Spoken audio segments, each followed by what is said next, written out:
मध्य प्रदेश के पूर्व मंत्री डॉक्टर गोविंद सिंह की याचिका पर 2 सांसदों और पूर्व विधायक को नोटिस जारी हुए हैं। ये नोटिस हाईकोर्ट की ग्वालियर बेंच ने दिए हैं, जिसमें ज्योतिरादित्य सिंधिया, दिग्विजय सिंह, राज्यसभा सांसद सुमेर सिंह सोलंकी, पूर्व विधायक फूल सिंह बरैया भी शामिल हैं। दरअसल हाईकोर्ट की जबलपुर बेंच में गोविंद सिंह ने याचिका लगाई थी, जिसमें राज्यसभा सांसद के रूप में निर्वाचित हुए ज्योतिरादित्य सिंधिया के निर्वाचन को चुनौती दी गई थी। गोविंद सिंह की ओर से दायर याचिका में आरोप लगाया गया था कि ज्योतिरादित्य सिंधिया ने राज्यसभा के निर्वाचन के दौरान नामांकन पत्र दाखिल करते समय कुछ तथ्य छिपाए गए।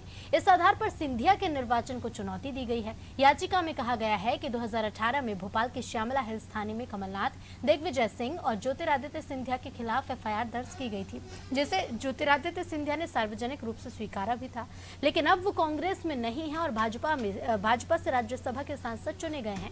अपने नामांकन में ज्योतिरादित्य सिंधिया ने उस मामले को छुपाया है जो नियमों का साफ उल्लंघन है। अब ऐसे में ज्योतिरादित्य सिंधिया का राज्यसभा चुनाव शून्य घोषित किया जाना चाहिए। हाल ही में इस याचिका को ग्वालियर बेंच में ट्रांसफर किया गया है, जिस पर हाईकोर्ट की ग्वालियर बेंच ने सभी पक्षों को नोटिस जारी किए हैं। तो वहीं गोविंद सिंह ने कहा कि उन्हें उम्मीद है कि कोर्ट ज्योतिरादित्य सिंधिया के राज्यसभा चुनाव को शून्य घोषित करेगा।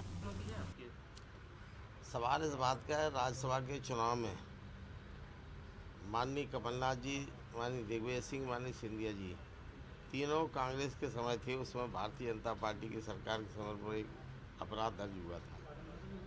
जब आयोग का निर्देश है और कानून है कि अगर कोई अपराध होता है तो निर्वाचन के पूर्व हमें अपराध घोषित करना पड़ता है, शपथ पत्र में उसको लिखना पड़ता है। दिग्विजय सिंह ने अपराध उन पर था, वो दर्ज किया, परंतु सिंधिया जी ने अपना अपराध छुपाया है। उन्होंने अपने शपथ पत्र, सिंधिया जी ने इस अपराध को छुपा के निर्वाचन आयोग के कानून का उल्लंघन किया है। इसलिए वो अपात्र, चुनाव लड़ने के पात्र नहीं थे और चुनाव हुआ है वो अवैध है। इसलिए मैंने उस मुद्दे को लेकर, उस विषय को लेकर जबलपुर उच्च न्यायालय में याचिका लगाई थी।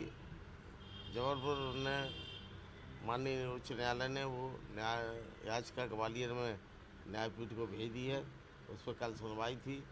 संबंधित उम्मीदवारों को जो थे राज्यसभा को नोटिस जारी किया गया है। हमें उम्मीद है कि सिंधिया जी का चुनाव अवैध घोषित होना चाहिए, ऐसा हमारा अनुमान है। न्याय की उम्मीद है।